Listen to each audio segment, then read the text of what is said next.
So to answer the questions in the last lecture, I actually kind of want to read the supplemental piece we had this week called Notes of a Publicist. In this sense, reading this piece is to try to answer the kind of questions that okay, well, what kind of obstacles arise from a successful but isolated revolution, right? Because if last week we were asking this question in regards to the German Revolution, what obstacles arise regarding a failed international revolution, this week we're dealing with, what obstacles arise from a successful isolated revolution. To answer kind of the question in the last lecture of, okay, why all these kind of on appearance, right-wing policies, what's going on? What is the Bolshevik Party doing?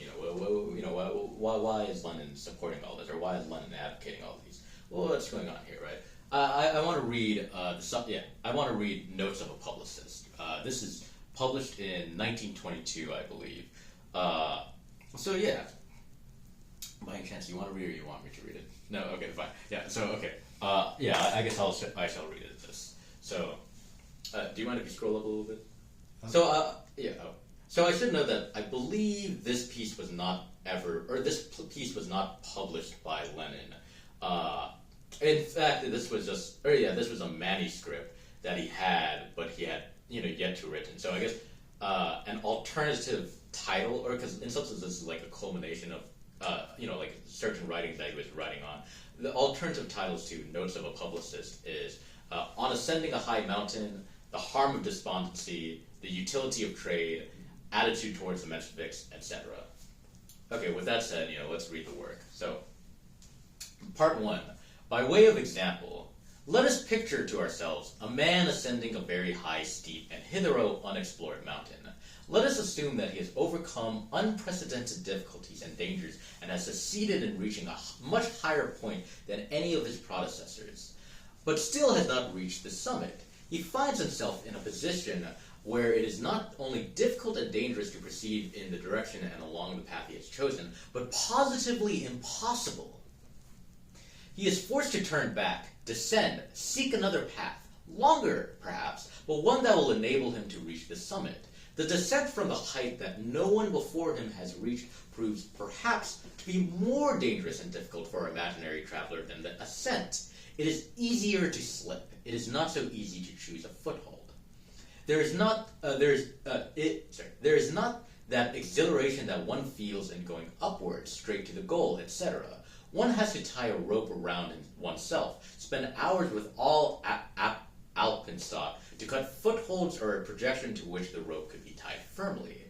One has to move at a snail's pace and move downwards, descend away from the goal, and one does not know where this extremely dangerous and painful descent will end, or whether there is a fairly safe detour by which one can ascend more boldly, more quickly, and more directly to the summit.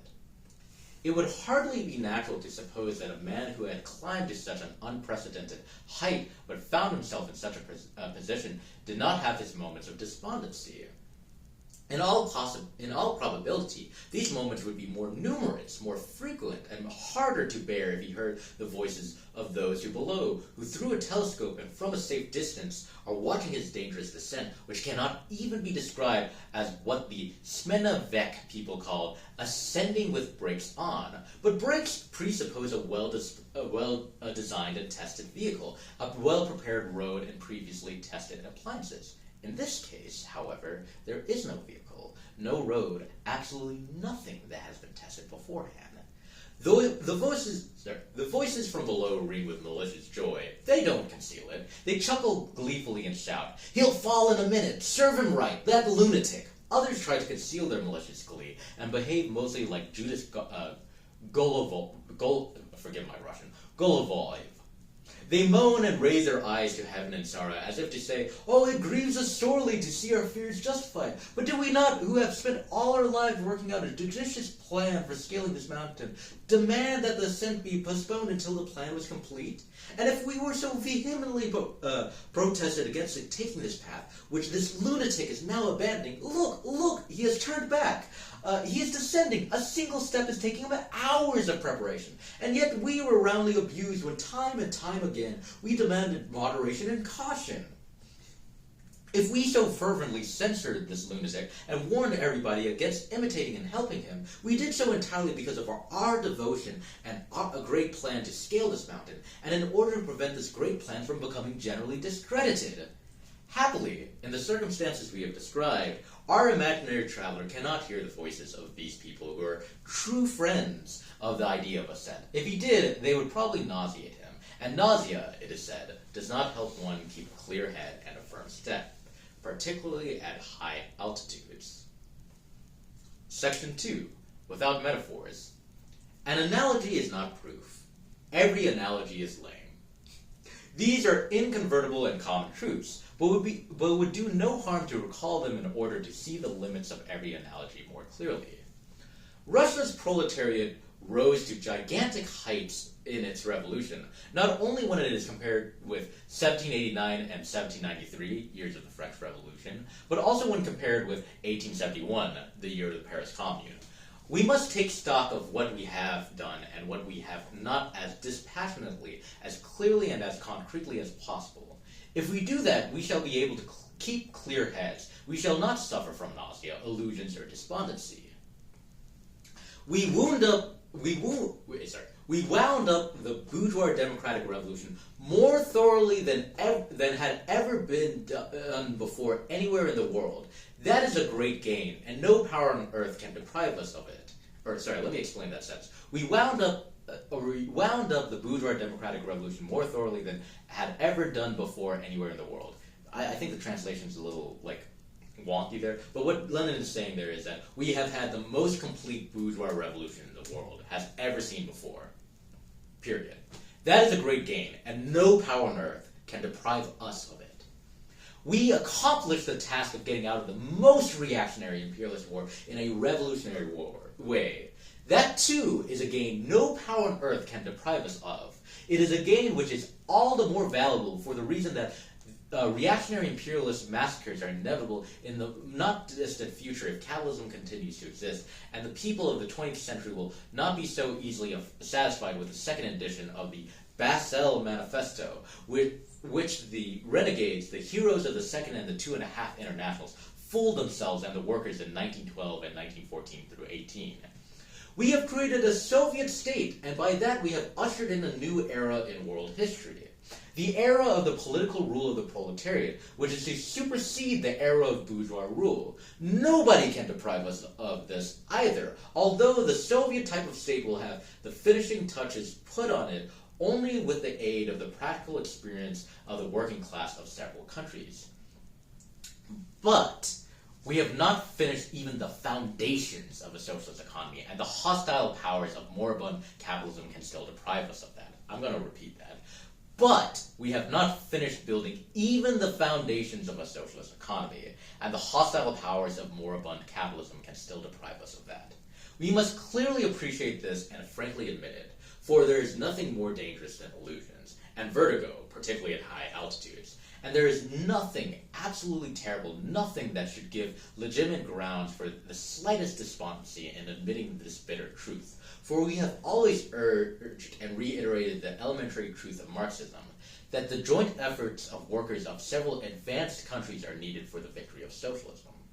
We are still alone and in a backward country, a country that was ruined more than others, but we have accomplished a great deal. More than that, we have preserved intact the army of the revolutionary proletarian forces. We have preserved its maneuvering ability. We have kept clear heads and can soberly calculate where, when, and how far to retreat in order to leap further forward.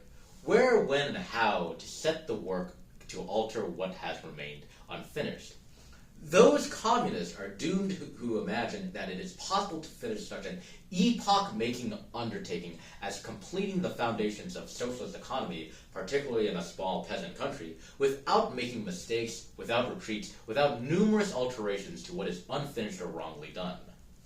Communists who have no illusions, who do not give way to despondency, and who preserve their strength and flexibility to begin from the beginning over and over again in approaching an extremely difficult task are not doomed, and in all probability will not perish.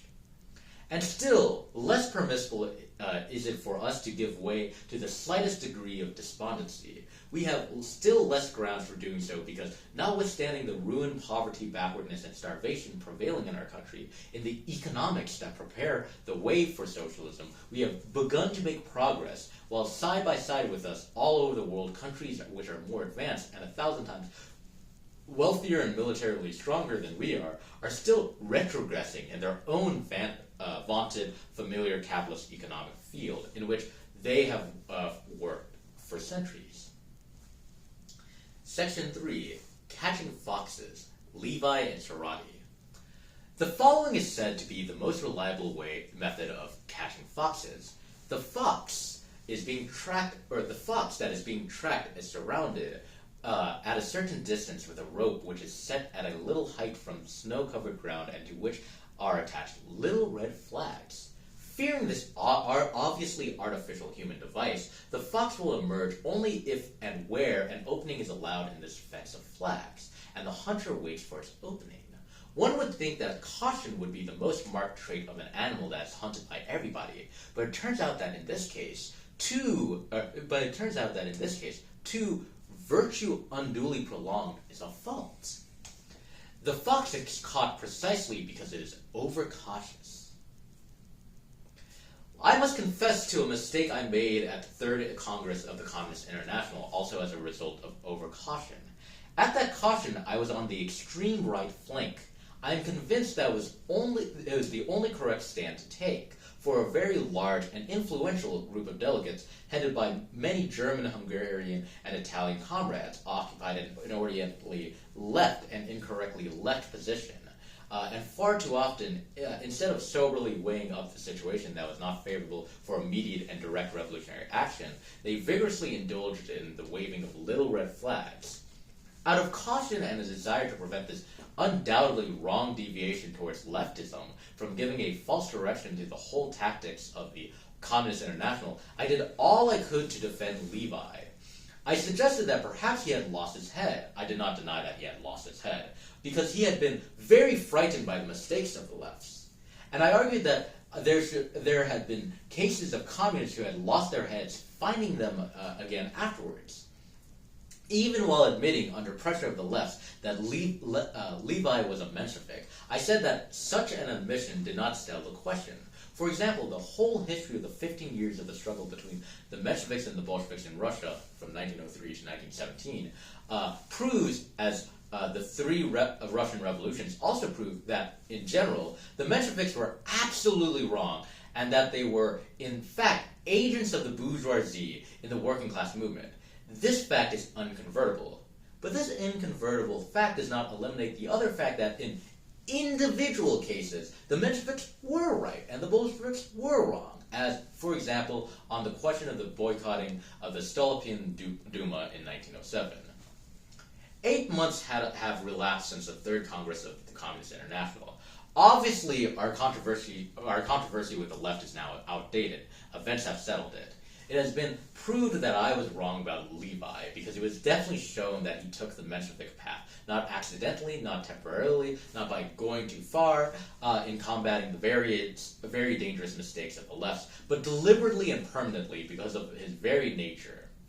Instead of honestly admitting that it was necessary for him to appeal for readmission to the party after the Third Congress of the Communist International, as every person who had temporarily lost his head when irritated by some mistakes committed by the left should have done, Levi began to play sly tricks on the party to try to put a spoke in its wheel, i.e., actually he began to serve those agents of the bourgeoisie, the second of the two and a half internationals.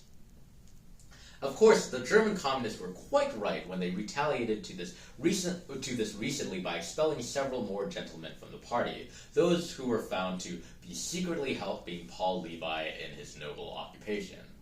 The development of the German and Italian Communist Party since the Third Congress of the Comintern has shown the mistakes committed by the lefts at that Congress have been noted and are being rectified. Little by little, slowly but steadily, the decisions of the Third Congress of the Communist International are being loyally carried out.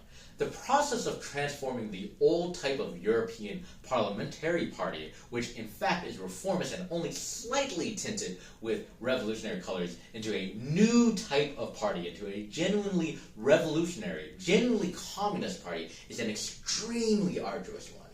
This is demonstrated most clearly, perhaps, by the example of France. The process of changing the type of party work in everyday life, of getting it out of the humdrum channel, the process of converting the party into the vanguard of the revolutionary proletariat without permitting it to become divorced from the masses, but on the contrary, by linking it more and more closely with them, imbuing them with the revolutionary consciousness and rousing them for the revolutionary struggle, is very difficult, but most important one.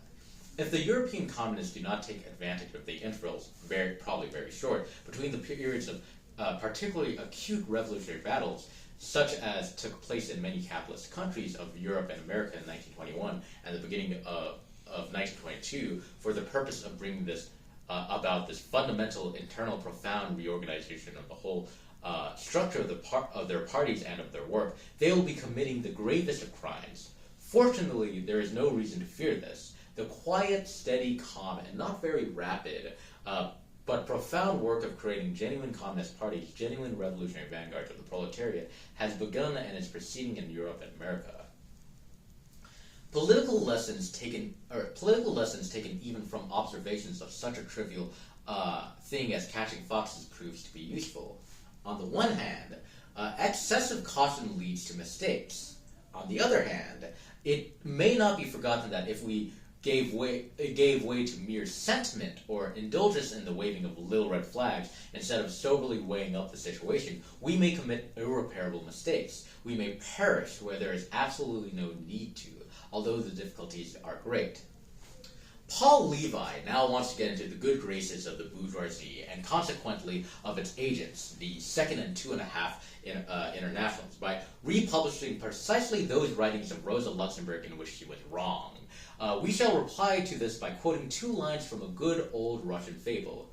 Eagles may at times fly lower than hens, but hens can never rise to the heights of eagles. Rosa Luxemburg was mistaken on the question of the independence of Poland. She was mistaken in 1903 in her appraisal of Menshevism.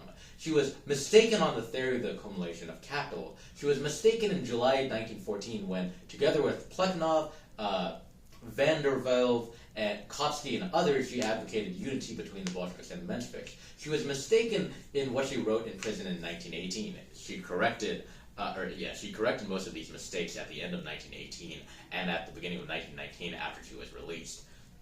But in spite of her mistakes, she was, and she remains for us, an eagle. And not only will communists all over the world cherish her memory, but her biography and her complete works, the publication of which the German communists are inordinately delaying, which can only be partly excused by the tremendous losses they are suffering in their severe struggle, will serve as useful manuals for training many generations of communists all over the world.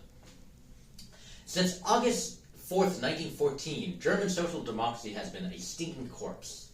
This statement will make Rosa Luxemburg's name famous in the history of the international working movement. And of course, in the backyard of the working class movement, among the dung heaps hens like Paul Levi, Schneiderman, Kautsky, and all that fraternity will cackle over the mistakes committed by the great communist. To every man his own. As for Sarati, he is like a bad egg, which bursts with a loud noise and an exceptionally pungent smell. Is it not too rich to get carried at his Congress a resolution that declares readiness to submit to the decision of the Congress of the Communist International, then to send old Laurazi to the Congress, and finally to cheat the workers as brazenly as a horse copper? The Italian communists, who are training a real party of the revolutionary proletariat in Italy, will now be able to give the working masses an object lesson in political chicanery and Menshevism. The useful, repelling effect of this will not be felt immediately, not without many repeated object lessons, but it will be felt. The victory of the Italian communists is assured if they do not isolate themselves from the masses, if they do lose patience in the hard work of exposing all of Sarati's chicanery to rank-and-file workers in a practical way, if they do not yield the very easy and very dangerous temptation to say -A whenever Sarati says A, If they steadily train the masses to adopt a revolutionary world outlook and prepare them for revolutionary action, if they also take practical advantage of the practical and magnificent, although costly, object lessons of fascism. Levi and Sarati are not characteristic in themselves. They are characteristic of the modern type of the extreme left wing of petty bourgeois democracy, of the camp of the other side, the third way, of the camp of the international capitalists, the camp that is against us, the whole of their camp, from the Gompers to Sarati, are gloating, exulting, or else shedding crocodile tears over our retreat, our descent, our new economic policy. Let them gloat. Let them perform their clownish antics. To every man his own. But we shall not harbor any illusions to give way to despondency, if we are not afraid of admitting our mistakes, not afraid of making repeated efforts to rectify them. We shall reach the very summit. The cause of the international bloc from Gompers to Sarati is doomed.